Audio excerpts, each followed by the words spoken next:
Welcome to the Ground and Pone Podcast, a weekly show for fans of combat sports, gaming, entertainment, and plenty more. I'm Brian Shea, online content director at Game Informer, joined by Scott Fontana, the New York Post's MMA reporter. We had a pretty balanced show last week with plenty of talks from both sides of the fence, but I have a feeling that this will probably be a more MMA-focused show thanks to the monumental event that was UFC 281 happening over last weekend. So Scott, let's start there. What was it like being in the arena for such an exciting card? Well, once I finally got there, it was a blast. But to get there, I had to take care of some office duties first. And then I had to sprint from the News Corp building in Manhattan, which is around 47th and 6th. I always forget exactly what street. I just walk up and it's there. So I had to sprint from there down to 31st and 8th.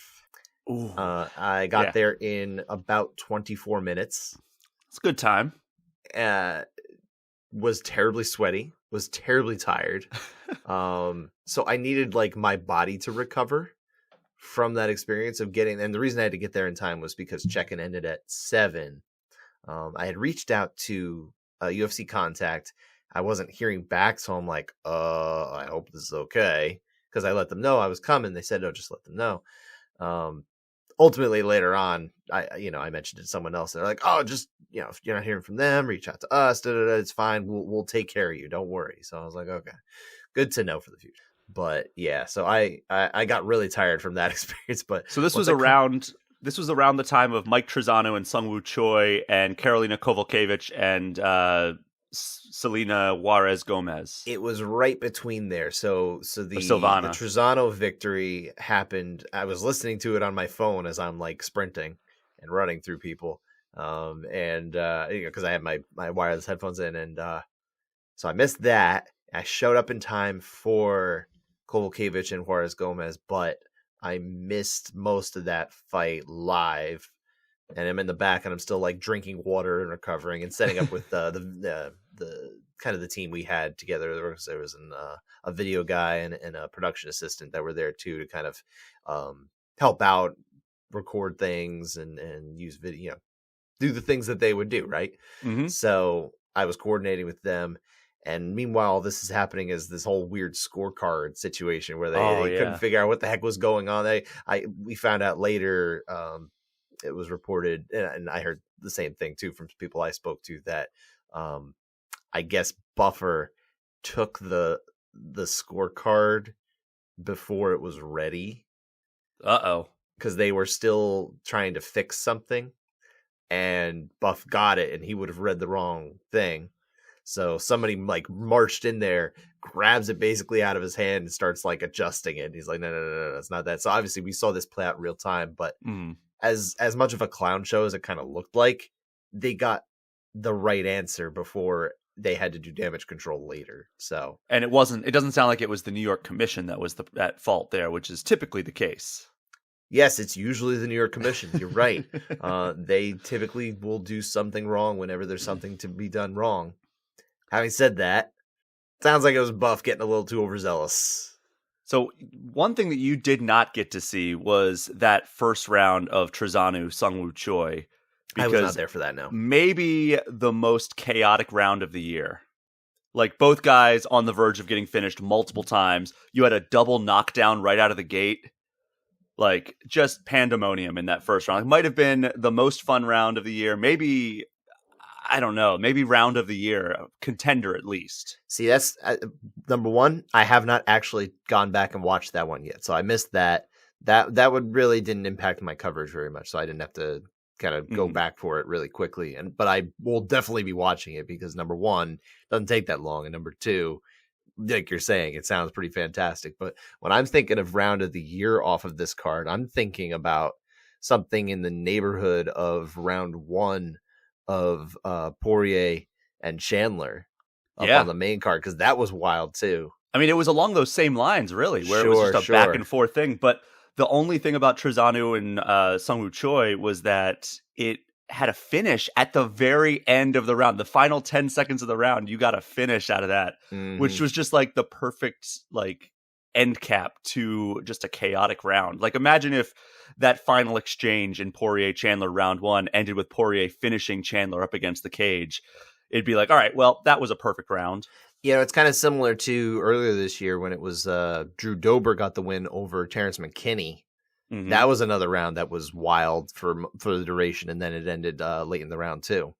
Yeah, there's a lot of contenders for this particular award this year. I mean, this card in general was pretty blessed. Like we got a lot of. It was an embarrassment of riches, and then of course, that sparks the crowd in attendance when they're spoiled so early to just boo anytime there's any pause in the action. Like I heard them booing during round 4 of Adesanya and Pereira. I know they're the worst, and it's like, come on. This is like one of the most like compelling fights I've seen in a long time, where it's just skill for skill. These guys are just so even. So let's just start with like the basic question and kind of the obvious answer. Was this worth the pay-per-view price? Oh yeah, this was. I mean, I think this was card of the year. Yeah, that's my next question was this the event of the year? Because I was having this debate on my other podcast. UFC 275 is definitely in the running. That was the one from Singapore earlier this year. Oh, with capped by Blachowicz. That fight, probably the clubhouse leader in fight of the year. Blachowicz getting the win over Glover Teixeira. Yeah, it's either that or Khamzat Gilbert Burns. Those are the two contenders in my eyes for fight of the year. I feel like for me, Gilbert Burns versus Khamzat Chimaev was like a great fight in any year, and I feel like Prohaska and Glover #1 was like an all-timer.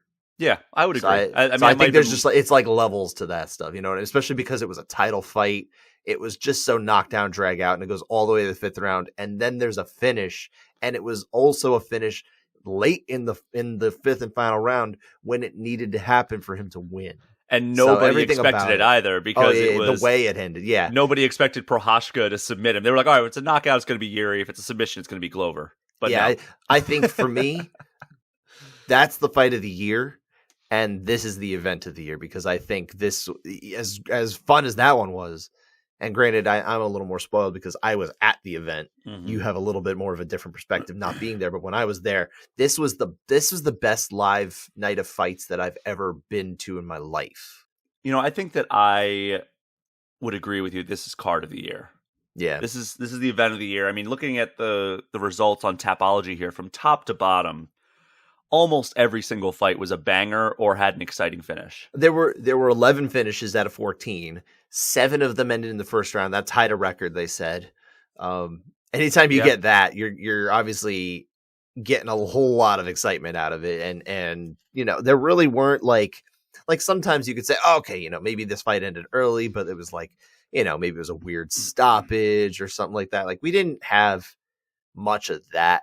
Yeah, on this card, like everything was pretty definitive. You started to have people like maybe there was the narrative about was it stopped too early in in the main event when Alex Pereira got his championship victory. I am of the belief that no, I think the stoppage is perfectly fine and we need to just lay off. Yeah, I agree with you. I think that stoppage in real time, you're like, well, maybe I would have liked to see him like put him down, but then when you see the replay and you see Izzy's just kind of like head movement without any like intelligence to it. He's just kind of like moving in hopes he's not going to get hit by another giant hook from Pereira. I'm trying my best to follow John Anik's guidance. I know. Pereira. It's hard. But Alex Pereira. Alex Pereira. So when Izzy's up against the cage and Pereira is just wailing on him over and over and over again, that's a good stoppage because he saved. It was Goddard, right? It was Mark Goddard. Mark Goddard got in there and he saved Israel Adesanya from just taking a massive faceplant. I mean, there's no way to know for sure what was going to happen, but all signs were pointing to that being a brutal, just complete deadening of Israel Adesanya if that wasn't stopped around the time that it was. And listen, you were watching it on TV, so you guys, again, you had a different field of view, different perspective than I did. I was sitting...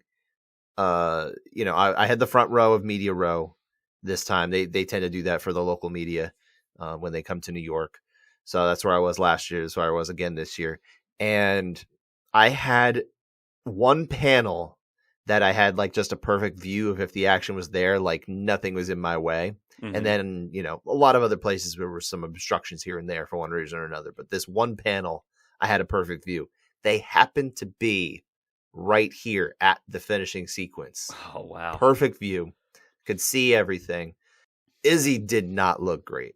Mm-mm. He got knocked down that one time, right? He's not standing. I mean, the only reason he was standing is because he was at the cage. That's really the only reason he didn't fall down. So, I think I'm not saying he got lucky or anything like that there, because it kind of allowed him to just continue to get punched standing. So I don't know how lucky that is. You don't want to get punched. He was lucky that it allowed him to prolong his ability to try to defend himself. But it did. But he's not standing on sturdy legs at this point. It's not like he's going to be able to fight back anymore. So I had no problem with the stoppage whatsoever. And in the moment, Adesanya was not particularly proud of it, or not particularly pleased with it, I guess. By the time he'd come back to where the media was, which I was surprised he came. I didn't know. I didn't think he was actually going to come. He takes his loss as well. It's not that. It wasn't about the ego thing. It was more like, is he going to go to the hospital or anything like that? Anytime there's a fight stopped by a KO or TKO, and like I said, I thought he was pretty badly hurt. You just assume, okay, they're probably not coming. They might have to go to the hospital. I didn't think Michael Chandler was going to come back even. And granted, he was stopped by a submission, but I mean, he kind of just always goes to the hospital. He was talking about it, but yeah. So by the time he had come back, and it was like an hour and a half later, I guess, but probably more like an hour and a half later by the time he came back, he was in pretty decent spirits. Like you said, he takes a loss well. He said that more or less, like my team is kind of helped me understand, like, maybe it was all right. Maybe it wasn't so bad. It's so wild that nobody else in the middleweight division can even come close to beating Izzy. Like, Robert Whittaker kind of came close in that second fight. He was competitive. I don't know that he was competitive. There are ways that you could really squint your eyes and be like, yeah, maybe Robert Whittaker won that. Disagree, but I know people did. That's the closest that anybody has come in the middleweight division to beating Israel Adesanya. Not since the night he won the interim title from Kelvin Gastelum, who also came very close to finishing him in that fight. Correct. But this guy just seems to just match Izzy in all the right ways, skill for skill. And Israel Adesanya, again, just like that second kickboxing match, was winning pretty convincingly up until the knockout, and that's essentially what happened in their second kickboxing match as well. Another funny thing about watching it live versus watching it at home, right? So when you guys are watching round one of that fight, I'm thinking, and I'm watching it too, obviously. I'm thinking this is a very competitive round, right? Mm-hmm. I think everyone would agree too, because I've now rewatched it at home. I think everyone would agree that round one was a competitive round up until the very end, when Pereira obviously gets totally blasted at the temple, and he is not like in his right sorts right there for a brief moment. It seemed like it was more about disoriented rather than kind of concussed rocked, because he kind of recovers pretty quickly from it because obviously this happened in the last 5 seconds, right? Last 5 seconds of the round. It flips the round obviously and completely in Adesanya's favor, no matter how you had it up to that point. But because of my seat, like I told you, I had the best view before. Then I had the worst view, because it was when they were at the cage, I had a decent view of them in the one panel they were at. They moved off just a little bit, and Pereira is standing in the way of where the octagon post is when he gets rocked. So I can't tell at all how badly he's hurt, because I didn't have enough time to look up to the screen. Yeah, he was hurt pretty badly. Exactly. So in my mind, I'm watching this fight and I'm thinking, man, this is anybody's fight going into round 5. Mm. And obviously it really was not. I understand that, but those are the things. Some things you get better being up close and personal. Some things you get worse. It just depends. Yeah, I don't know, man. That was just, I saw that and I was like, all right, Izzy's learned some stuff. He's leveled up his game, obviously, ever since their second match. I thought that Izzy was going to hurt him again, and he hit him again, obviously, a lot in the subsequent rounds, but nothing was of that magnitude or even close, really. And Pereira really it's hard to get that one punch is the thing, you know, like he got it at the time. It was at the wrong time, so he couldn't capitalize, you know? Yeah, exactly. Pereira was very lucky that it happened at the very end of the first round because, I mean, I don't know is he has good finishing instincts when he does hurt an opponent? Sure. And it's very possible that he would have, hit him with a couple more and put him down and gone to the ground to finish him. Oh, absolutely. I mean, and even short of that, maybe he even just wins the round more handily. Maybe he's able to, let's say he has like another 30 seconds and Pereira doesn't actually get finished, but he somehow manages to survive and he's getting beat on for 30 seconds. That can flip that to a 10-8. Now, let me ask you this. This is something kind of looking broader scale at Alex Pereira's 2022. Sure. Is he fighter of the year for the men's side? It's a good question. I haven't really dove deep into the whole fighter of the year conversation. I feel like it's hard to make that call at this. I mean, you talk about clubhouse leader, right? That's one thing, but there's a big fight next month with Prohaska and Glover too.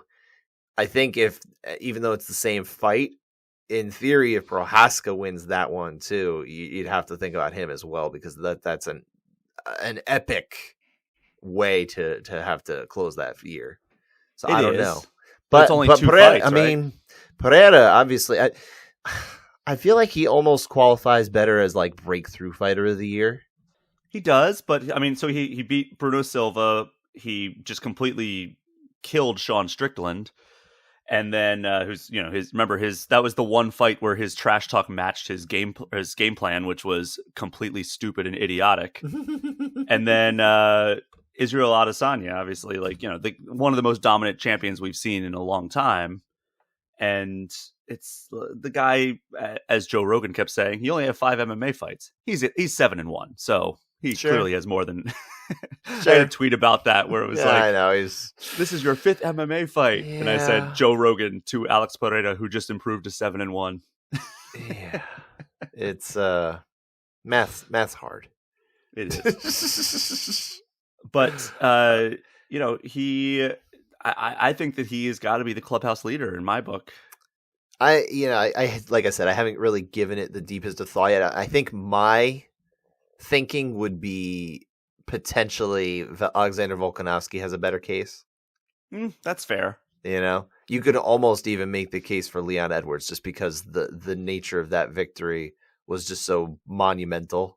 I mean, you could say the same thing about Pereira. Sure. No, I mean, without question, and granted, he fought more too.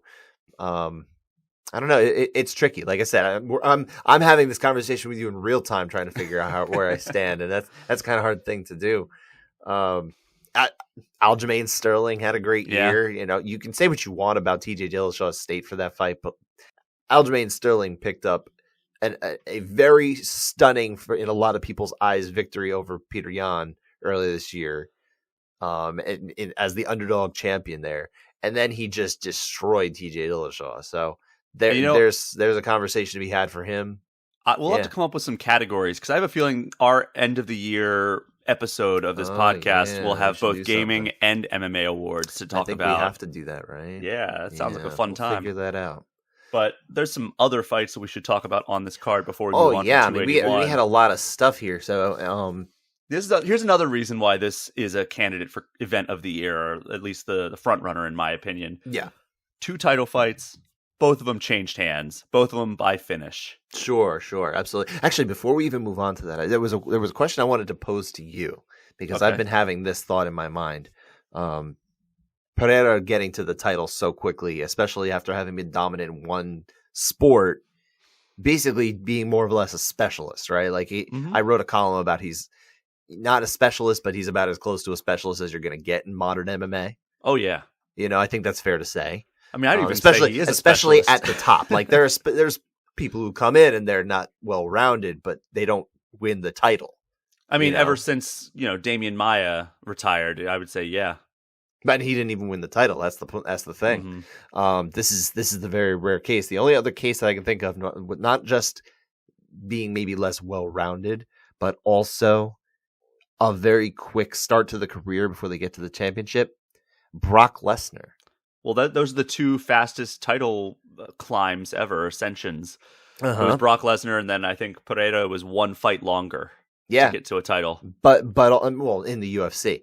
Yeah. But either way, I mean, neither one of these men had, more than 10 fights by the time they even got their title shot in the UFC. And I'm talking overall career. I think Brock was 2-1, I believe, when he beat Randy Couture. He would be 2-1. And then Alex Pereira came into this one at 6-1. So yeah, not a whole lot of fights, but whose quick run to the title was more impressive to you? Let's say the path that they took to get there, because obviously both of them had very weird reasons why they got to this point and completely unique, but whose was more impressive? Whose rise was more impressive? For me, it's kind of a challenging question to answer, because Brock Lesnar, I think when he got the title, it was like, oh, there's a new force at the top of this division. Like, this guy is going to be a problem. Like, who's going to take this just physical specimen out? Like, sure. That was kind of how I was thinking. But Pereira might be more impressive to me. However, I feel like a lot of guys in that top 5, top 7 of the middleweight division would give him a problem, because we saw that he is not the best defensive wrestler. And sure. There's some good wrestlers in the top 5 of the middleweight division. And yeah, sure, you start every round standing, but at the same time, it's like, all right, well, could Vettori take him down and just hold him down for a round? I think so. Could Whitaker? And Whitaker could probably stand with him too. So it's like, I don't think Pereira is as imposing as a champion, but I think he's more impressive that he made it this fast. It's funny, because obviously there is the idea that, because he's not as well-rounded, like I'm saying, he's, sort of a specialist, but, he considers himself a mixed martial artist. I asked him at the press conference, I said, do you think of yourself as a kickboxer doing MMA or as a kickboxer who is now a mixed martial artist? Mm-hmm. He said he's a mixed martial artist, and of course he's going to say that, right? But in his mind, he really, he's working that way. He likes the sport. Like, he says he loves to train this particular sport and not just the kickboxing elements of it. He's interested in all that, right? With Brock getting to where he got at heavyweight seems a little easier, because anything can happen at heavyweight, right? First off, it's a little easier if you don't have that many opportunities for anything to happen. Mm-hmm. For him to get there, I think that's number one. But number two, it's actually, I find it almost more impressive, because the guy was not a competitive athlete for many years. Yeah, I mean, he was an athlete, but not a very good athlete. Amateur wrestler before that, though. Right, but that was many years earlier. I mean, Alex Pereira is not that far removed from kickboxing competition. That's fair. At all. He's been an active athlete for 13 years, an active competitive athlete. Brock Lesnar was an active athlete who was not competing, except for when he was trying to win a job with the Minnesota Vikings. Yeah. That's the only thing that he had done actively, competitively, since he graduated from college. But, and to get to that point, it was still very... No, I'm not. That's not what it is, though. There's a difference between staying in shape and being a competitive athlete. And a lot of people, I mean, there was obviously this hype train, but then there was a lot of people who would detract from Brock at the time, say, like, he's just a WWF guy, Mm-hmm. There was that knock on him, too. So I'm of two minds of it. I think it is a tricky question, right? I know I posed the question, but I'm curious what other people would think. So if anybody has any thoughts, feel free to share. Yeah, I don't know. I think Pereira was just impressive in the way that he came to another sport and beat the guy that he beat in a different sport, who was just dominating all these other people who had been in the sport for so long. But that's almost less impressive, because he beat a guy he'd already beaten a couple times. And he did it the same way he did before. But we also all know how great Robert Whitaker is. Sure. We know how good a lot of the guys that Israel Adesanya has beaten, and beaten convincingly. Mm-hmm. And then to have Pereira come in here and do this, and he beat a few guys on the way up, but he didn't have like the sustained run that some of these other fighters have to have in order to get a title shot. Sure, absolutely. but to come up and not only beat Israel Adesanya, but to do it in the way that he did it, where, he was competitive every round, basically, but he was losing that fight, and to show the mettle to come back in that final round and win the same way that Leon Edwards did, where it was just kind of like, all right, he's down in this fight. And then kind of like not a Hail Mary like the way that Leon Edwards necessarily was, but like a late knockout of a dominant champion. Like there's a lot of parallels there. What I think the finish to this fight in particular, and we can close the book on the middleweight title fight after this, but what I think the way he wins this fight in the 5th round with his power, absolutely still scary in the middle of the 5th and final round, and not just a pure kickboxing match. There was about 2 rounds worth of, maybe a round and a half's worth of actual time of grappling in this fight. So it's not like it was just a pure normal, he's used to a kickboxing match. He had to adjust, and his power carried late into that fight. So when you talk about, hey, if he fights against Marvin Vettori, Vettori's just going to take him down. If he doesn't finish the job and it gets to round 5 and Vettori's getting a little tired and he's got nothing left, don't think for a second Pereira's not going to just put him away. That's fair. He's a dangerous dude, and he may not even need to be that well-rounded to take out at least 1 or 2 of these guys. You never know.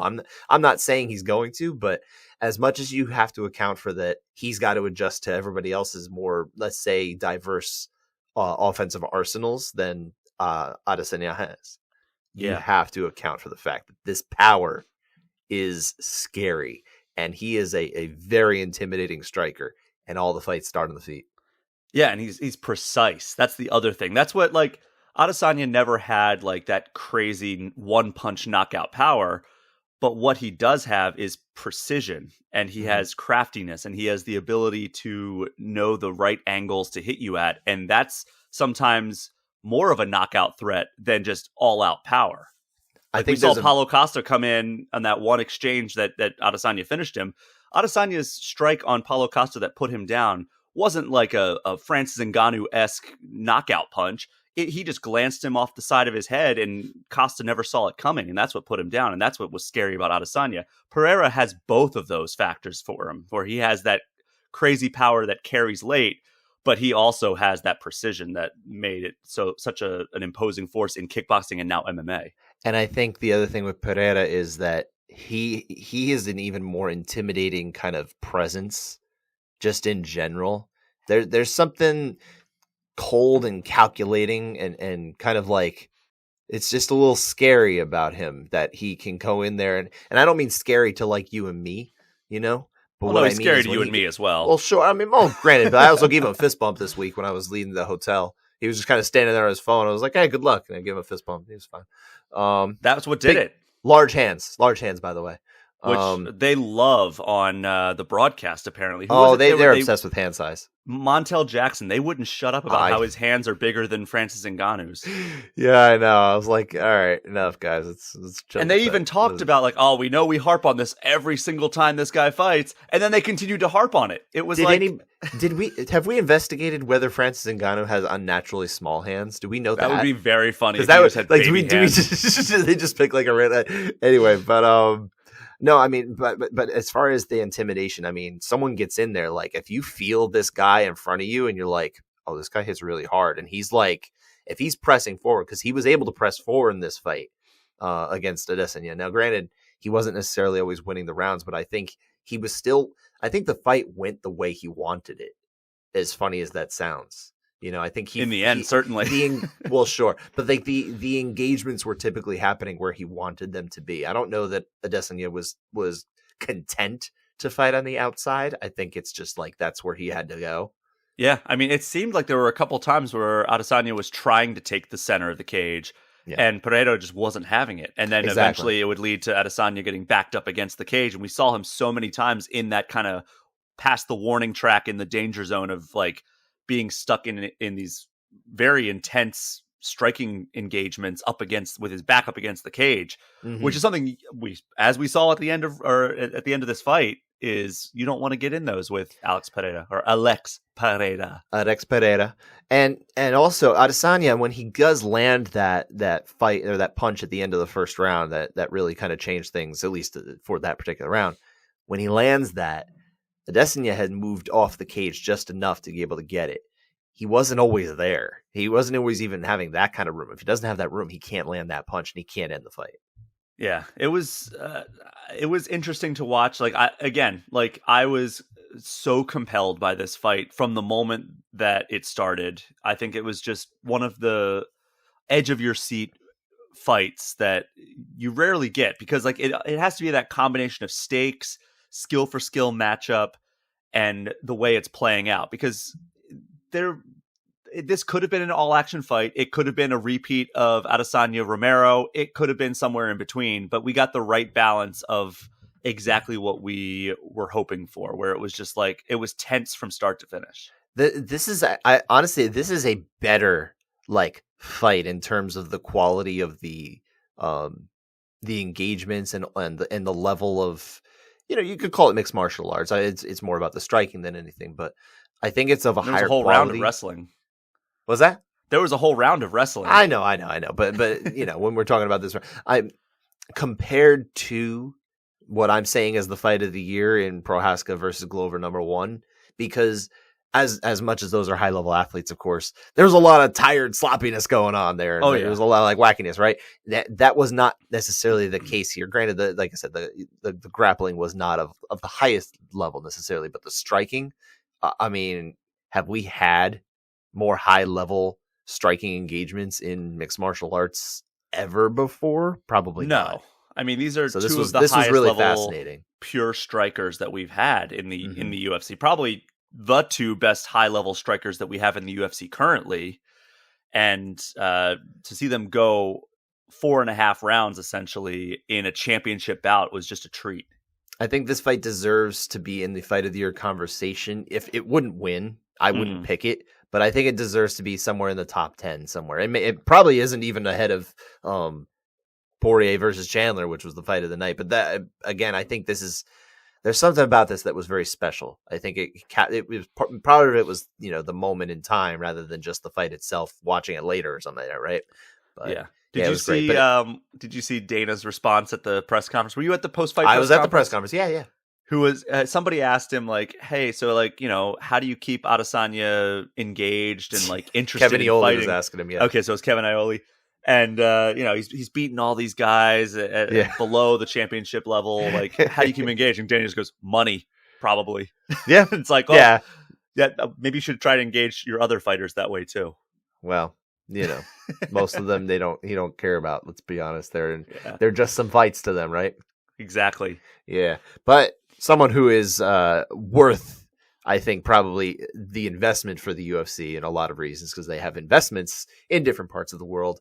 Our returning champion of the strawweight division, Zhang Weili, did what just about everybody, I think, really expected her to do against Carla Esparza. I wasn't making a pick, but I know the sport well enough to know that this wasn't shaping up well for the now former champion Esparza. Weili is just a very dominant athlete. She's a very powerful force in there, and it's not like I would have predicted a submission if you put a gun to my head, but I'm not surprised that she held her own in the grappling too, because she's very strong. We saw her picking up Francis Ngannou, apparently.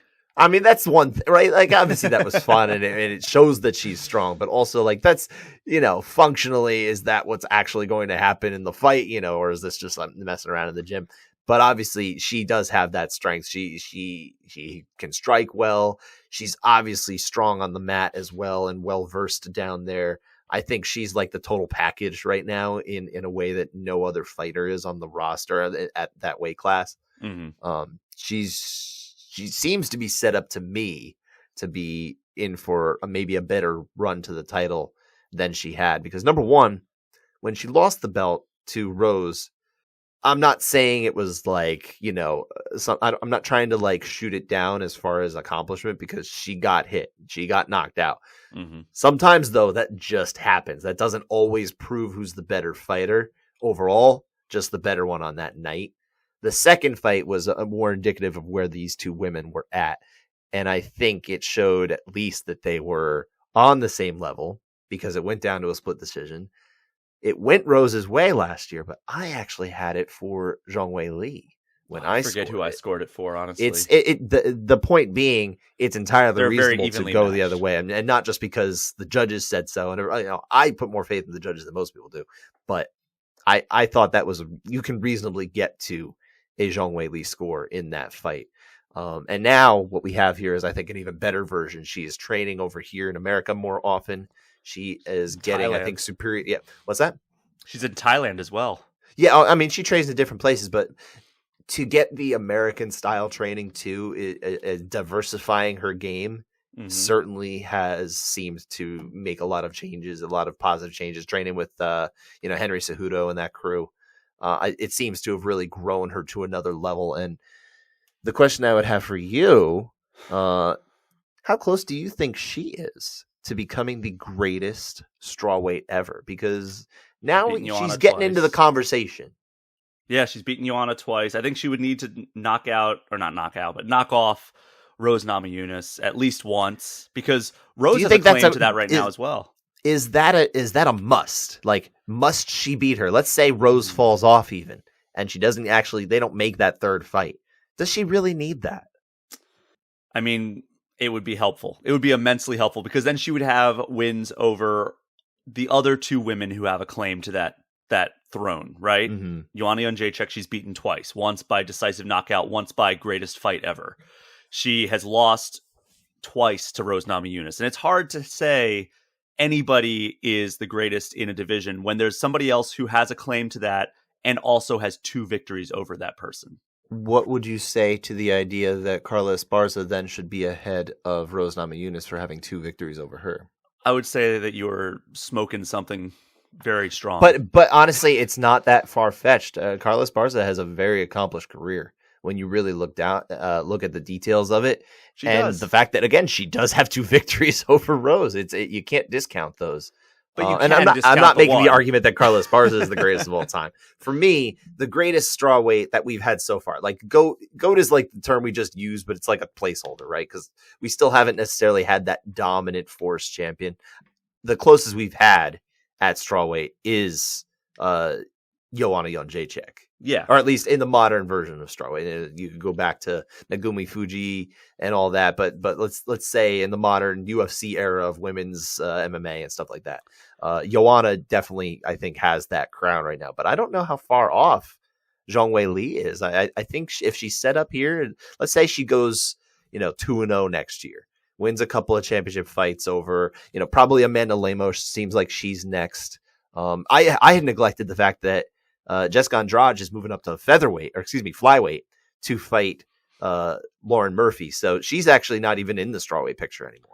Which is a bummer to me, because I would love to see them run that back. I know. I think that'd be a lot of fun. I think it'd be a good fight, but ultimately, maybe that will happen eventually. But right now, it seems like that's where she's going. So that does open the door for Lemos. I mean, Andrade has more like weight class mobility than any fighter I've ever seen in my life. Sure. Like she's one day she's like, I want to fight strawweight, and then it's like, I'm going back up to bantamweight. Who cares? I don't think she'll do that anymore. I think that was a necessity. But to be fair, I think she was 4-4 at bantamweight.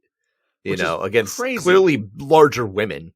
And then she drops all the way down to strawweight. I thought that was so funny. She's like, I'm just going to drop 20 pounds now that they have this weight class. She seems like she'd be best off at 25 anyway. But if she can get to 15 in let's say a healthy manner and get the fight against Zhang Weili, I think that's like the most fascinating fight to me. And I don't know how much I'm super interested in the trilogy fight between Weili and Rose, because sometimes it doesn't always work out matchup wise. I think they do work okay together, but as we've seen, Rose Namajunas can be in some fights that just don't work.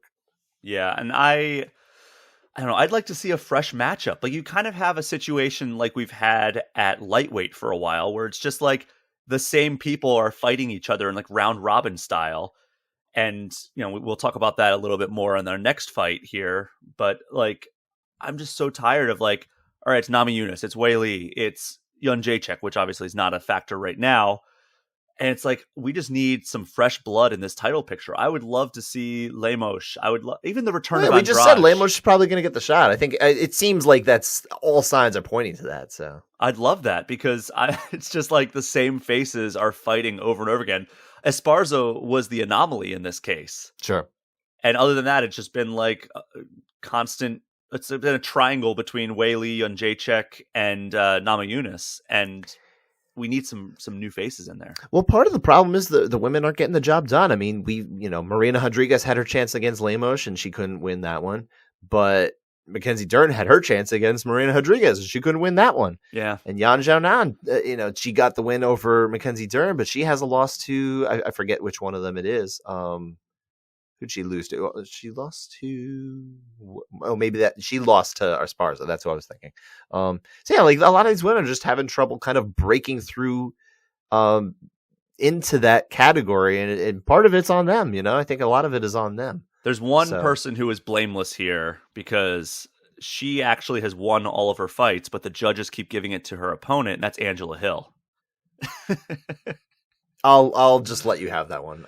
Yeah. I mean, hey, I think that she's won a lot more of these split decisions than she's lost, but I think she's won more than she's lost, but also she clearly lost to Tisha Torres. That's true. No one would debate that, and Tisha's much higher in the rankings, but still clearly below everybody else. So yeah. Yeah. I just like Angela Hill. Look, I think Angela Hill's terrific. I love that she's a gamer.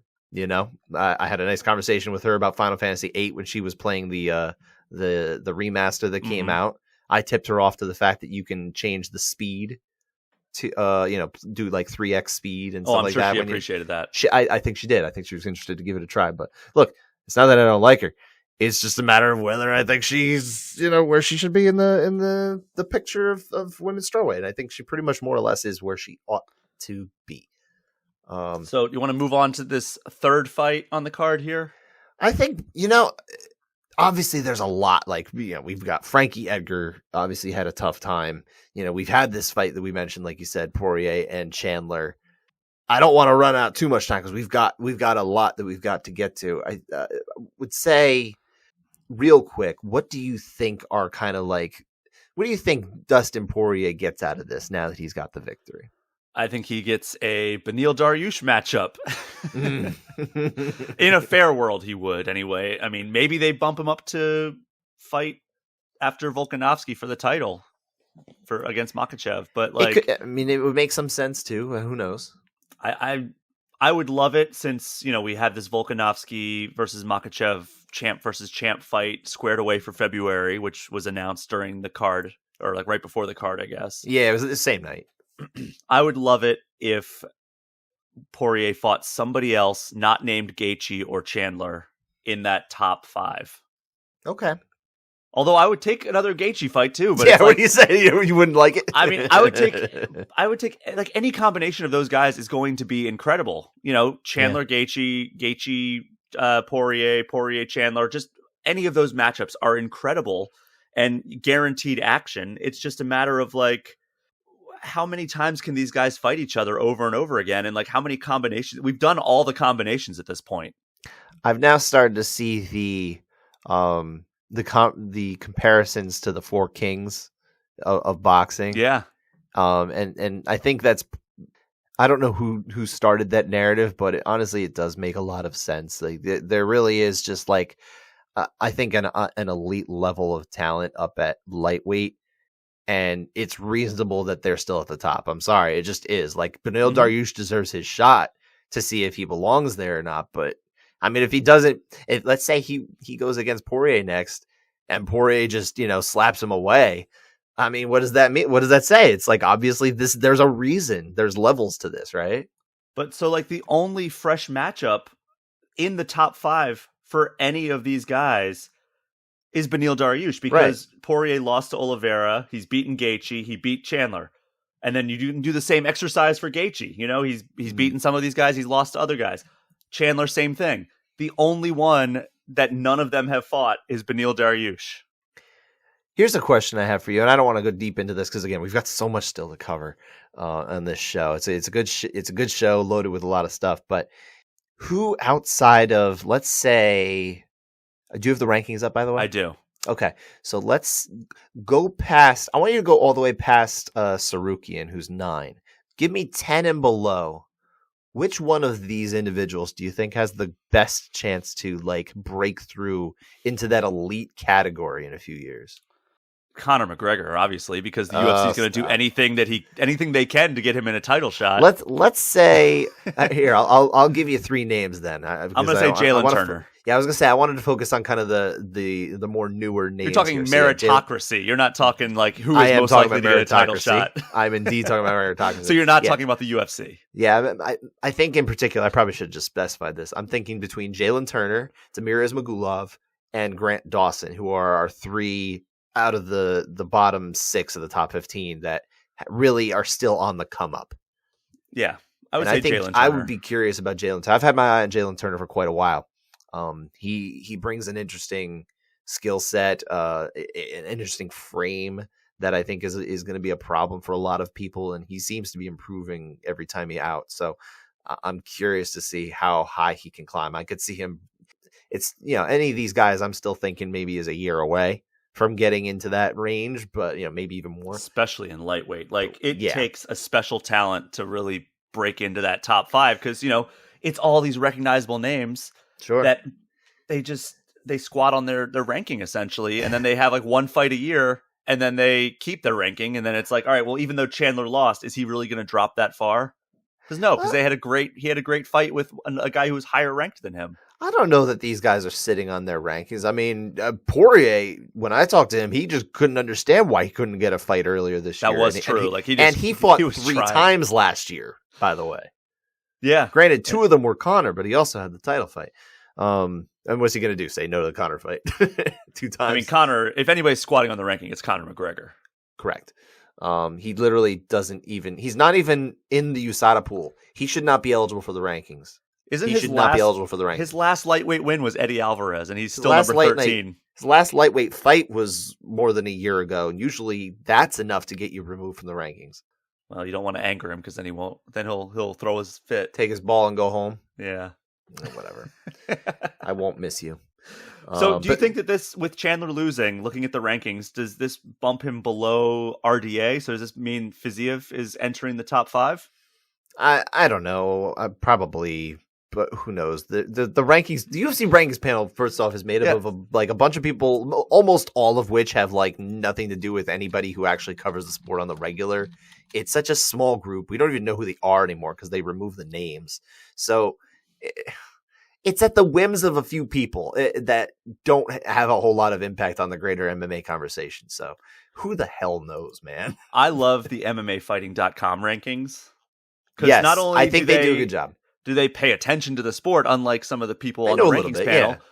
They're completely uninfluenced by the UFC's whims, and they include all of the promotions. So if they think that if they think Vadim Nemkov is the best light heavyweight in the world, guess what? They're going to put him at number 1. They will. However, at this point, he certainly doesn't look like the number 1 in the world anymore. No, or even in the conference. I used to think when let's say when Glover had won the belt or when Jan was the champion, I think there was at least a case to be made like, hey, could Vadim Nemkov be considered the number 1 in the world? And I think that performance against Corey Anderson showed a lot of reasons why. No, I don't really think so. Well, now Corey Anderson's certainly in the mix, but I mean, Yuri Prochazka looks like the champion. For the record, right now in light heavyweight, MMA Fighting has Yuri 1, Glover 2, Corey Anderson 3, Jan 4, and Vadim Nemkov 5. Yeah, it sounds fine. I'm good with that. But man, this has been just like a wild night of fights. Like, I'm still looking at this Tapology page. Be like, we haven't even talked about Hanato Moicano versus Brad Riddell, which was a great performance and an amazing post-fight interview. Good God. Hilarious post-fight interview. I'm like, what the heck is this guy talking about? Like, I used to think he was annoying on the mic, and now he's slowly, like, I'm coming around to him. The way a lot of people come around to, like, some of these fighters who have, like, shticks. Yeah. And Moicano, do you remember, who was it that he submitted, like, very, very quickly in round 1? And he was like, they got into, like, an argument afterwards, and then, like, they were apologizing before, like, they were doing, like, the hand raising. And he's like, I'm sorry, I just wanted to fight more. And then the guy goes, well, then you shouldn't have submitted me. I remember that one. That was exchanges. Was that against Damir Hadzovic? It might have been. You're talking about? I can't even. I want to say that it was that one. And if I recall, because it was 44-second rear naked choke submission. So I'm going to go with it's probably that fight. That was, if you remember, just a few days after the world started shutting down, and it was in Brazil, so they had nobody in the arena. It was the last live fight we got for like 2 months. And yeah, that was on the prelim. So like that was like basically the only live sports that was going on that weekend. I just love. Well, you shouldn't have submitted me then. Yeah. Oh yeah. That is amazing. That was an amazing exchange. But that was, to be fair, he didn't say that. It was Hadzovic said that. Yeah. But like Moicano was like the one who was like still all in his face even after he submitted him, and then he was apologizing. I'm sorry, I wanted to fight more. He's an emotional guy. I mean, look, fighters are built different, man. I just love that like he started showing that maybe he's a bit of a maniac, and now he's embracing it with that post-fight interview, like referring to himself in third person, and Moicano wants the money. That is pretty good. I like it. But then we also had like Ryan Spann beating Dominic Spann. I don't know why I said Spann. I think because I heard Darren Till's voice in my head. Oh, because he had something. Superman Spann. I felt so bad for Dominic Reyes with this one because he just couldn't get the car in motion, right? Like he didn't even get the car out of the garage in this one. Let me tell you why I felt the most bad for him, like in general, is just during fight week, he talked to, he had his media time and everything, and he was very, giving of his time and very engaged. And, he had mentioned in previous times, like he really wanted like the media to like him. He stopped caring about that. But like, even still, like he's just like, seems like a decent dude. Mm-hmm. And he was talking about like, oh man, my defense has gotten so much better, in the gym. No one's touching me. You should see what's going on. Cause now he's training with Glover and Alex Pereira and everybody like that. So he's training with killers, like legit killers at his size. And he's feeling so confident in his defense in particular. And he gets rocked like 2 or 3 times and just put down cold in 80 seconds. That sucked. And especially in this area too, like he's got ties here. He played football at Stony Brook on Long Island. He used to go into the city all the time. He's training in Connecticut now. This is where he is. California guy, moved all the way out here, fought in this area, and it completely backfired on him against someone who Ryan Spann said like 10 minutes after he got to New York, he wanted to leave. He does not like New York. He doesn't ever want to come back. So it's like, geez. And apparently the first time he's ever trained for a fight in his life. Yeah. So who knows what the hell that is? Here's like the question. Fighters are built differently. They're built differently, my man. Question for you, but I think we probably got to wrap this up because you do have to get to some other stuff here. The question I have for you is who gained, and I'll answer it too after, who gained the most from winning their non-title fight this weekend? So outside the championship fights, who gained the most from this weekend? And I'm not saying who reached the highest, but who bettered themselves the most. I have a few candidates in mind. Okay. Carlos Ulberg, he might be a dark horse for this because he took out a very game opponent in Negomariano Nicolai. Yeah, they always announce his name, his surname first, and I didn't realize that's a Romanian thing or not. I have no idea. I'm just kind of going along with what they say. I know, right? But he showed that, that's the best he's ever looked, and he showed that he's able to take on the tough competition, and maybe he is going to be a player at some point in the future. I mean, he's got that city kickboxing background. I think this was the kind of the proof to me that he could be the real deal. He's not just he's not just a pretty face coming off Dana White Contender Series, and they want to give him the promotional push. Like, he showed flashes of brilliance in that fight. Outside of that, I mean, maybe Aaron Blanchfield. I was going to say Aaron Blanchfield. Yeah, I think for the fact that, I mean, she was defending her ranking in this fight, by the way. She was fighting someone with a higher profile, but she was actually higher in the rankings. And she's still a prospect. She's talking about the idea of, maybe in 2 or 3 years fighting for the title. But she's probably going to break into the top 10 after a win like this, where she looked so dominant against, a real veteran out there. And I mean, to go out there, she obviously didn't have that Kimura the first time. It looked bad and looked dangerous, but even as I'm watching it, I'm like, she's got to get the leg over. It's going to be really tough. And then sure enough, she abandons it, but then She steps over, then attacks it the second time. That's why she was able to finish, because she already was in the position she needed to. It was over before she even cranked it. And this time Molly obviously tapped out, dusts her shoulders off, like completely, not silences the crowd, because basically she just reminded all the local crowd, like, hey, I'm from here and I'm the better fighter. So she had everybody on her side by now. I think she gained a lot, because I think it's much easier for her to climb up flyweight than for anyone else to climb up anywhere else. So I think she's going to be a much higher profile now. If you thought of her as a prospect before, I think that's gone. I think she's totally gone from prospect to now, like, she's arrived. She's a real deal. The only other person that I wanted to bring up is somebody we talked about just a second ago, Ryan Spann. Because that's a big one too. The narrative to this point was like, oh, well, Dominic Reyes, what a fall from grace. And as we talked about last week, where it was kind of like he had only lost to the elite of the division, right? Sure. He lost to John Jones, he lost to Yuri Prohashka, and he lost to Jan Blachowicz, 3 of the 4 former champions. Sure. Now Ryan Spann enters that category, beating Dominic Reyes. And yes, that may be more indicative of Dominic Reyes, but at the same time, that was a big statement win for Ryan Spann, and that instantly inserts him into the conversation of, all right, where does this guy actually stand in this division? He's no longer just like a heavy hitter kind of on the lower end of the top 15. Now he is starting to enter that top 10 conversation and get further and further into like, all right, well, how high can we match make this guy? Listen, he's 7-2 now in the UFC. That's not a joke, of a situation. He is absolutely someone to watch now. I think you're right. I think he's probably the one outside of Aaron Blanchfield who I would put number 2 as far as like, someone who gained the most, because he did break into that new level of competition here. It's he's going to be in the Shark Tank now, so it's going to be guys like Nikita Krylov or Paul Craig, or maybe he'll get another chance at Anthony Smith or something like that, because he obviously lost the fight to Smith. There's a lot of names here that could really get him pretty close to a title shot pretty quickly, especially if he's going to win as emphatically as he tends to. So if I was on the rankings panel, I would honestly put Ryan Spann just below Jamal Hill. That's how highly I think of Spann after that performance. I would put him up right, kind of flip-flop him with Dominic Reyes, essentially.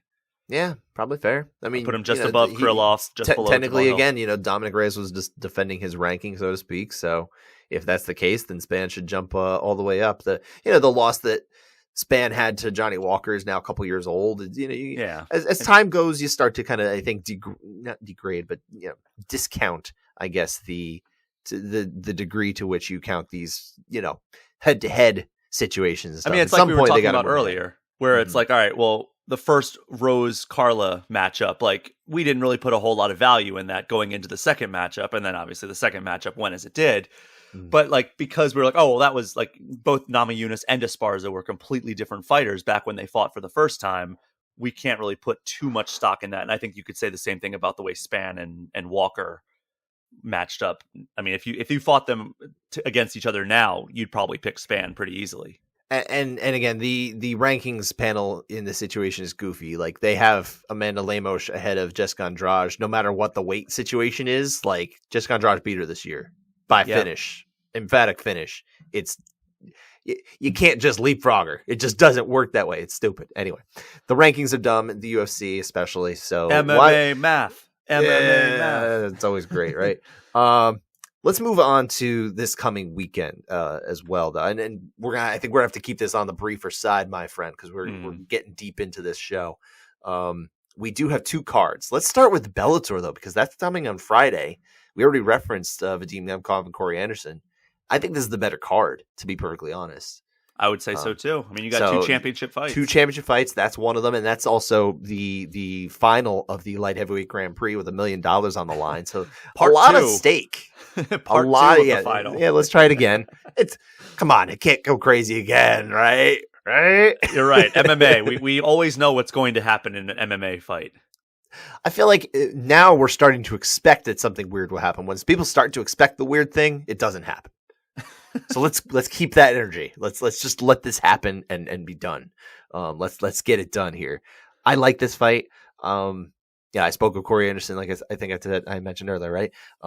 Did you tell him that if he headbutts him by accident this time, just don't tell the ref? No.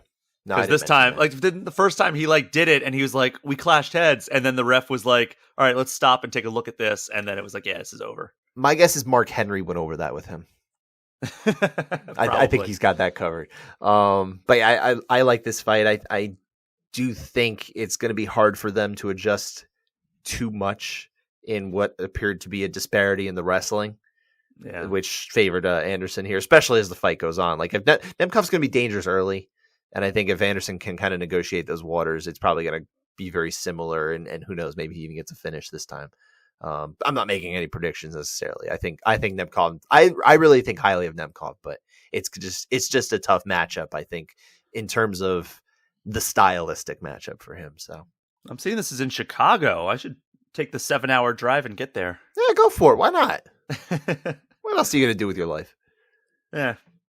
Play a lot of review game. A lot of other things. Yeah, a lot of other things. We'll have to, maybe you won't be able to address that, but we'll at least get to the gaming in a little bit here. But the other title fight on the card, and I would say the rest of the card is, it's okay, but the two title fights are really what make this one, and I think they're really good. Patricky Pitbull back in action, defending his lightweight title against Usman Nurmagomedov, who is indeed a relative of Khabib Nurmagomedov. And also not related to Kamaru Usman. Yeah, it really is like if you were making a UFC fighter in EA Sports UFC 4 and you're like, I don't know a name for him, but I want him to be awesome. Let me combine two all-time great champions in their divisions. Especially if they have the audio in there. So like you gotta pick from like the programmed list of names. Like sometimes you can't get your name. Like when I play MLB The Show, I can't get Fontana. So I'll pick Fontaine. It's like the closest they'll get for me. But in this case, you're just like, I want them to say a cool name. So Usman's in the game. You're going to say Usman Nurmagomedov. Exactly. Yeah. And that makes it so John Anik and Daniel Cormier will talk about you while you're fighting. There you go. Exactly. And so that's what we're really looking for. We want the level of immersion all we want. Here. So, but gotta have that I'm very curious to see if Patricky Pitbull can stand up to Nurmagomedov, who obviously he's the prospect here. He's on the come up, and Patricky Pitbull's been in the game a while, but man. And there are a few prospects Usman, as bright as Usman Nurmagomedov. What's that? Habib's a coach of Usman, right? Oh, absolutely, yeah. I mean, they're always in the crew, yeah. If Nurmagomedov can pull this off, Khabib will have once again captured another lightweight title, 2 of them this year because of Makhachev. Like, good God. Like, this guy just is a reign of terror over the lightweight division, whether he's a fighter or a coach. You'd have to start talking about, I think there was people talking about this last year, I feel like, and I thought it was too early, but this year I'm starting to think about it a little more. Khabib as coach of the year is at least a possibility. Oh, I'm more than thinking of it. I think he is a front runner, if not the front runner. I would have to go deep into it. It's always tough because there's a lot of coaches that we don't always think of, in the moment, but they've got some really fantastic accomplishments and fantastic fighters in their stables and that kind of thing. So, but yeah, I think he's definitely in the conversation. So I like this card, at least this top of the card. It's totally worth tuning in for Showtime for if you have access to it, I think on Friday night. I like this one quite a bit. And I still don't know if I have access to Showtime because I haven't tried.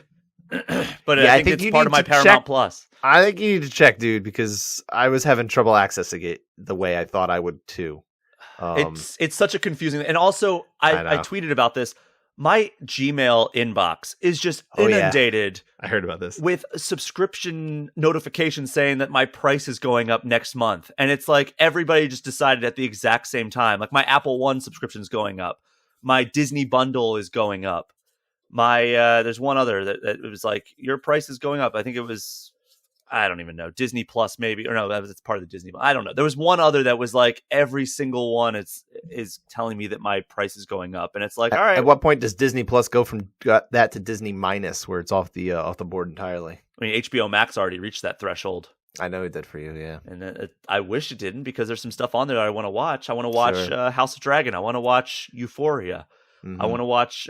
There's a series that is coming out in like January, I think, that I can't think of, but it looked interesting to me. And it's like, maybe I'll like sign up for it for a month and just binge all of those shows and then cancel it again. But I feel like that's the way to go. I think that's a smart way to do it. It's just annoying that like all these things are getting more expensive, and Paramount Plus, Sure. But yeah, well, I guess you'll see this That's weekend. That's the first on the chopping block, to be honest. Paramount Plus. No, I don't blame you. I understand that. But and then, of course, the next night, you will have access to this one for certain. Unless you had some billing issue. UFC is back in action in Vegas. But do I Derek really Lewis want is the headliner against Sergey Spivak. What's that? Do I really want access to this one, though? This isn't necessarily the greatest card. Let's do our requisite thing here. Let's make this on the quicker side, too, so we can get to the other stuff. Rate the Fight Night main event on our 5-star scale, sir. Derek Lewis, Sergey Spivak, heavyweight. Rate it. I'm going to give this, I guess, a 3. That is more generous than I think I'm going to be. I think because, like, you're probably going to get an action fight. Like there's low stakes, but like I guess Sergey Spivak. I mean, he just in August beat Augusto Sakai. Earlier this year, he sent Greg Hardy packing. So I mean, he's having a good year. I'm happy for that, sure. But like and then Derek Lewis. There's always the potential of a big knockout. So I mean, I guess there's interest in wanting to see it. Derek Lewis is fun. He's gonna have something funny to say on the mic. Yeah, give it to me 3. This very much feels like just a fight that it meets the requisite having a fighter we know in the headliner. Yeah, and they love to overrate heavyweights as well. Granted, Derek Lewis is an attraction. You never know what you're going to get with him. He could be fun. You could get that knockout that everyone's really hoping for when they're tuning in for Derek Lewis fight. But yeah, I don't know. I'm at a 2.5. I'm not that engaged with this one. It might even be closer to a 2 than a 3 for me, perfectly honest. Okay. But I'll stick with my 2.5. What about the rest of the card? Like, where do you sit with this? I'm kind of where you are with the main event for the rest of this card. I'm probably closer to a 2. Okay. There's some names on here. Are you going to settle on 2 then? Yeah, I think so. Okay. I mean, I'm looking at like Iwan Kutalaba and Kennedy and Nzechukwu.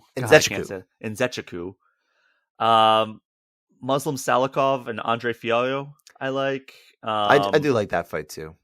I always like to see Rodolfo Vieira fight, but like it's a fine matchup, I guess. What about Jack Della Maddalena? Everybody likes him. Yeah, he's a good prospect. Ricky Tercios. But yeah, there's a high level flyweight fight for the women. Jennifer Maia against Marina Moroz too. That one, I don't know how fascinating the fight's going to be. At least of the higher, there are some stakes to it. At least there are some names and some stakes on this card, but like none of them are like, oh, I've got to circle that and watch that. So yeah, I'm going 2.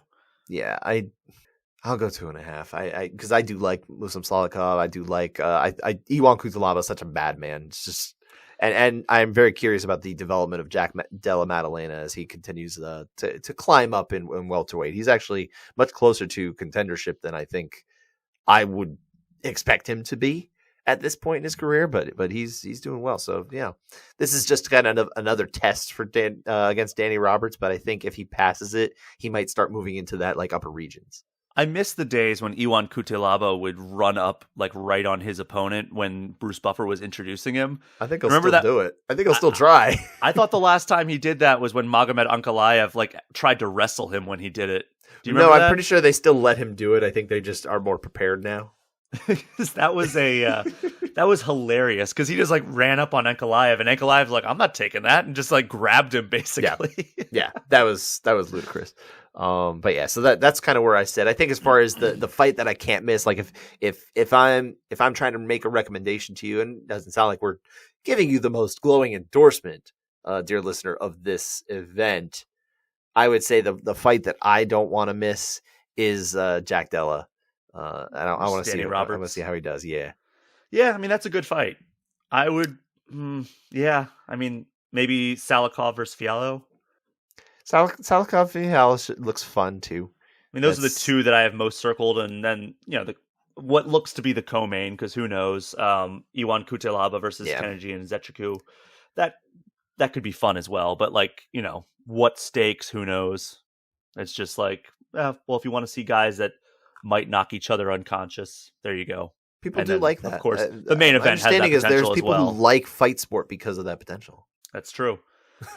But all right, well, I think that's enough on the fighting side, and we don't have a ton of big topics to touch on gaming. Like I just got a press release while we were recording this that The Witcher 3's new gen version is coming out in December. Mm-hmm. So that might be an excuse for me over like kind of a Christmas break to maybe replay The Witcher 3, because I would love to see that running on an Xbox Series X or a PS5. I was thinking of when they would put that that PS5 version out there, that I would like to try it out too. But I mean, I don't know.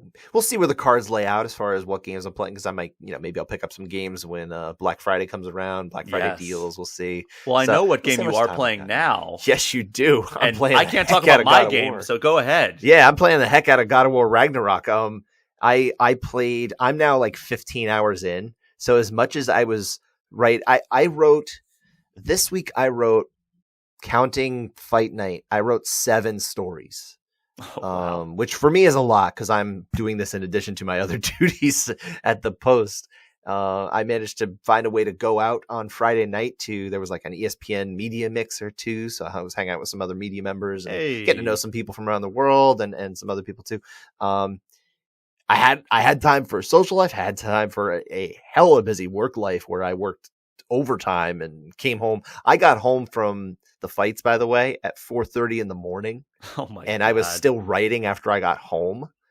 I even managed to clean up my garage yesterday. Like, I was accomplished, and I still played 15 hours of God of War, and I am not done. I am enjoying the heck out of it. I will not spoil anything of this game because I don't think it's fair to, but I will say what I've understood is that I can expect somewhere in the neighborhood of like 26-ish hours of story mode, if you're mixing in a little bit of the side quests here and there. I'm going to leave a lot of my side quests to the end of the game. By the way, I'm not going to ask for any spoilers. Sure. But the moment early on, pretty awesome. Yes. Absolutely. I think you know what I'm talking about. I think I do.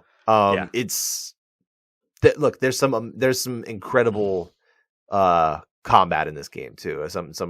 I just had recently a big boss fight it was probably the first time I felt like a real challenge in a boss fight. I've talked before. I went back and I played God of War 2018 for the 4th time on the hardest difficulty on New Game Plus. So I stepped it down to give me balance, which is like the medium difficulty in God of War Ragnarok, and a lot of it feels too easy to me, but I'm also like very okay with that for my first playthrough. You're also a God of War aficionado at this point. That's what I'm saying. Exactly. Like, for me, it's definitely a step down. But when I finally got to this particular boss fight, let's say midway through the game, I don't want to spoil it, but when I got to this boss fight, it was actually the first time I felt like a challenge. I was like, okay, this is all right. I'm into this.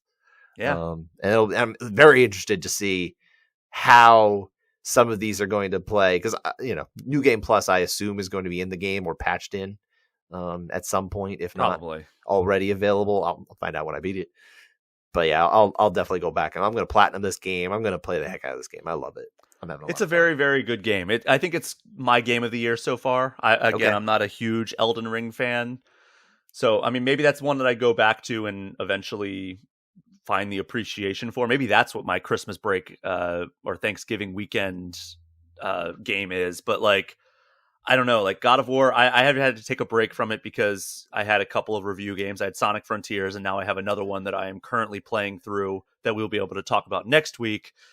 But it's it's not a far-fetched one to guess.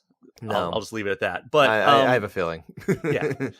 So I would love to, I'm excited to go back to God of War once like kind of the dust settles on this review season and I have time for like personal gaming again. But like I'm probably about 5 or 6 hours in. I'll say that I'm at the part where you can do like your first real side quest. Okay. And I'm doing it. I'm going all in on it. Okay. I had heard that there was a particular realm that it was best if you could get a lot of the side quests done like earlier than later. I don't know why. That was just recommended to IGN. I will plug. They put out a nice piece that was 4 or 5 different review of their staff experiences playing through the game and saying how long it took them and like how they played and all that stuff. So it was really helpful for me to gauge the amount of time that I'm going to be able to spend with this game. I thought that was a fantastic way to do it. Yeah. Well, I am glad you're enjoying it. I've been like, ever since this game launched, I've been like, oh, I wonder what Scott's thinking of this game. Cause like I texted you once and I was just like, oh, you're going to love this game. Yes, you did. I should also point out that playing God of War Ragnarok for 2 hours the night before I went to UFC Media Day paid off professionally. Really? Yes, because normally when I go to Media Day, I'm just worrying about writing and stuff. This particular time, we had set up a time or availability with Israel Adesanya to talk to him on camera for the New York Post. This is the first time I've ever done an on-camera, in-person interview before. Nice. I've done Zooms, obviously, but it's a different thing, different animal. I can't be just staring at my screen, looking, reading questions off if I need to while I'm kind of looking here. It's easy to fudge it. Here it was a different thing, so I had to memorize my question, not word for word, but with someone like Adesanya, you need to see. You know how I'm saying Adesanya the correct way now, and usually I'm saying Adesanya. It's because I practiced saying it the right way for when I met him, and I'm already in that mindset again where I'm talking to him, so I'm saying it right. But anyway, it's hard to reprogram yourself. It is. It's a weird thing. So with him, if you ask him a yes or no question, he is going to give you a yes or no answer. That's just the way he's programmed.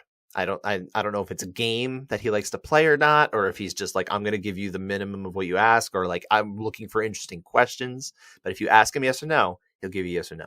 So in my mind, and I knew this going in because I've experienced it too. And I'm good with follow-up questions, but nonetheless, on camera, I didn't want to do that. So I particularly shaped my questions over the course of the night and the day, and even in the minutes leading up to and everything like that, how I was going to ask the questions so that I made sure I got the responses I was looking for. So this required a lot more memorization than I typically am used to, right? Going back to God of War, I still found time to midnight struck, download the game, which I couldn't preload, by the way. That bothered me. I was annoyed. Yeah, I had to wait 10 minutes to play. BS, guys. 10 minutes. Anyway, it's probably harder for other people who don't have a gig connection, but I played for 2 hours, and before I spoke to Izzy, as he's walking up, we're getting set up, I said to him, I know you're a gamer. I was just playing God of War Ragnarok last night. He's like, oh man, I love the first one, and I didn't finish it because I got distracted by Red Dead Redemption 2. I was like, oh, I mean, you can't go wrong with either one of them. So what that allowed me to do was connect with him, so that it wasn't just some dude. It was okay, we've got a little bit of a gaming connection here. Yeah. He's all about the energy thing, right? I like this guy's energy, their vibe, that kind of thing. So I think to get him in that mindset, that was really key. Yeah. Thank you, God of War Ragnarok. Yeah. I'm glad that worked out for you. But Scott, we're getting up against it here. But there are two kind of somber notes that we need to acknowledge before we wrap up here. So yeah. Unfortunately, the first one was kind of broken on Twitter on Sunday, which was you started to see fighters and people who knew this individual starting to break the news, and then we slowly we find out yes, it's real. Is yes, Anthony Rumble Johnson. Former passed UFC away title at age contender. 38. Yep. 2-time light heavyweight title challenger. Former, amazingly, how he did this, it still boggles my mind. Competed at welterweight. He used to just emaciate himself. It was so bizarre. He fought someone who I used to train with when I was at jiu-jitsu, Charlie Brenneman. They fought at welterweight one time. A few years later, after Johnson had come back to the UFC, Johnson's competing at 205 and Brenneman is down at 155. And this was for the same card. So they were 50 pounds apart, excuse me. When just a couple years ago, they were on the same weight on the same day. But yeah, so he passed away.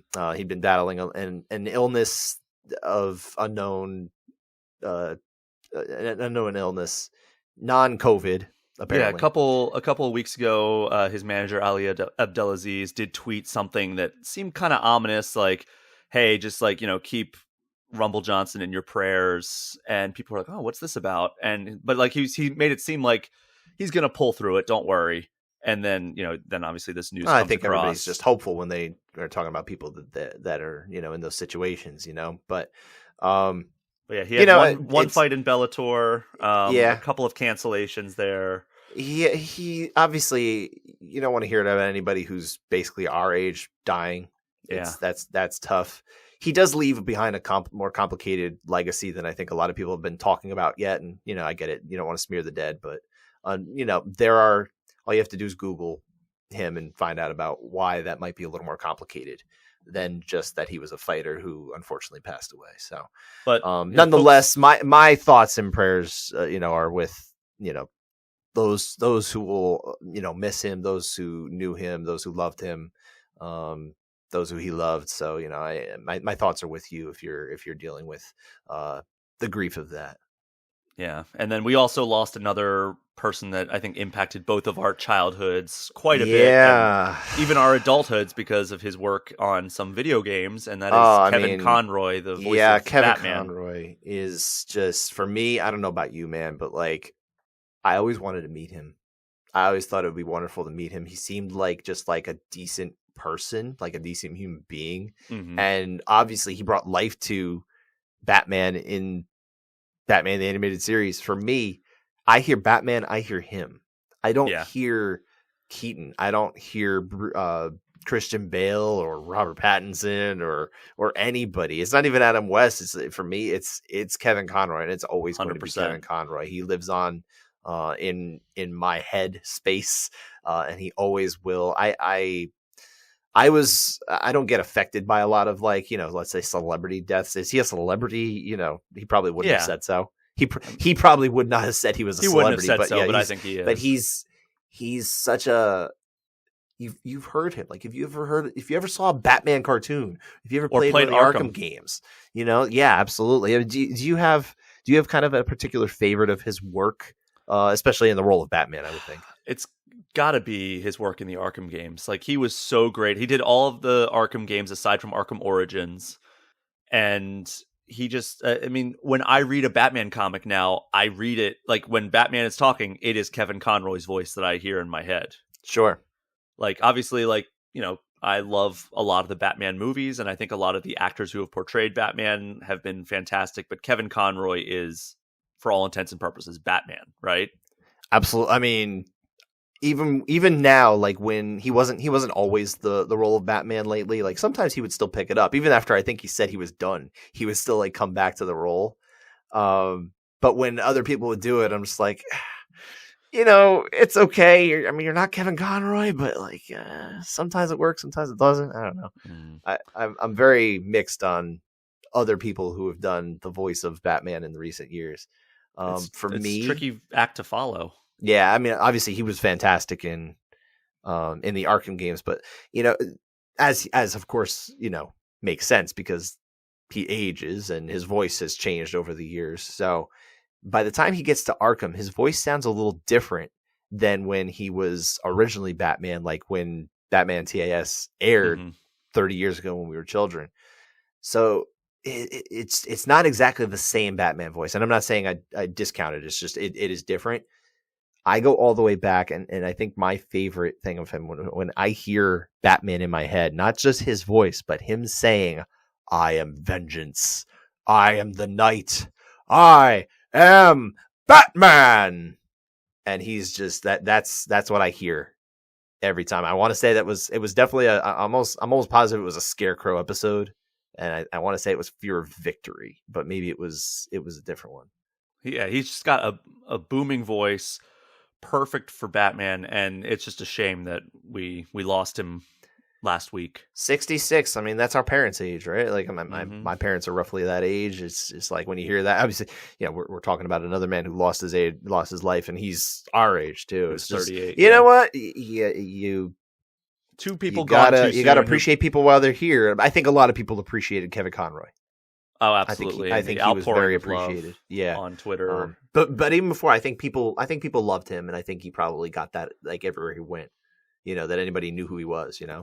Yeah, and then one thing I wanted to just touch on really quick before we wrap up here is that I saw Black Panther: Wakanda Forever. Again, no spoilers, but I thought it was terrific. It's on first viewing, without a whole lot of distance between my viewing and talking about it right now, it might be one of my favorite MCU movies. It's just a lot of emotion behind it, a lot of just terrific tributes to Chadwick Boseman, who, again, a person who we lost way too soon.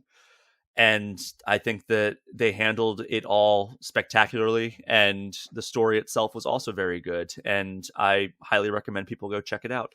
Can I just say that when the reviews started coming out last week, I didn't really read one. I didn't even see what the scores were, like, the Rotten Tomatoes or anything like that. I just happened to click on a review that kind of popped up in my feed, and I'm reading it, and I'm like, "Ooh, this movie sounds terrible." Like, I don't know what happened, but I must have clicked on like the one review out there, because I know it's got I believe it has a pretty high Rotten Tomatoes score. But I'm reading this review, and they're like, they hate this movie. I'm like, wow, is it really that bad? I was thinking about it while I was watching, because I've seen that there are some mixed reviews. Okay. And as I was watching it, I was like, I don't understand the mixed reviews on this one. Like, I mean, there's some stuff that doesn't work in this movie. To be very clear, it's not a perfect movie by any stretch. But like, I think that it's just one of those movies that seems like it's something that people should like. Like, I don't know. Like, it's a very well-made movie. Like, there's, again, some parts that don't entirely work. But overall, I just don't understand, like, the any super negative criticism of Black Panther Wakanda Forever. I guess I'll have to see when my wife and I are going to go see it. I hope at some point, but we got to figure out how and when that is going to happen, because when you got two children, it makes it a little tougher. Bring the tissues. That's all I'll say. I'll be all right. I don't know, man. It's I don't know. I grieved for Chadwick. When it's he rough, passed, though. There's some rough moments of just thinking like, oh God, like it. I don't know. And I also say, stick around for the mid-credit scene. Is there a final credit scene too? There always is. From what I understand, there's not a final credit scene. I hope there's not, because the internet told me there's only one credit scene, and I left after it. So my routine when I go to a movie is I can't possibly get myself in to do this, the better way, which would be to do it before. But I'll wait for the movie to end, and then the moment the movie ends, I pull up my phone. I'm like, all right, is there an after credit scene, so that I know if I need to go. I could just do that before, but I never think to. Don't do it before, because then you'll accidentally find a spoiler. Well, no, I mean, I'm still, I think it's afterthecredits.com. What they have is like, you can click in. It'll say like yes, and then you can click in to see what it is. Okay. Or it'll just say no. So I that one I really like, because they obviously are sensitive to the idea that maybe you would be spoiled. If it just says yes, I'm like, okay. But then sometimes I'll click in and say, okay, do I need to stay all the way to the end? And I've never really been spoiled. I'm pretty good at like reading passively and like not taking in the information, but just like getting what I need and getting out. I don't know if it's copy anything or what, but I'm very bad at getting spoiled. But I think we need to wrap up there. I think you're right, my friend. This was a really good show, and if you liked it, make sure you subscribe on Apple, Spotify, YouTube, or wherever you found us. And while you are at it, would you kindly follow our social handles at Brian P. Shea and at Scott_Fontana on Twitter and Instagram. And if you want to reach us with any questions, feedback, topics you'd like to hear about, or just letting us know what you're hyped for, hit us up at groundandpwnedpod@gmail.com or at groundandpwned on Twitter. Until next time, enjoy the fights, enjoy the games. We will talk to you next week.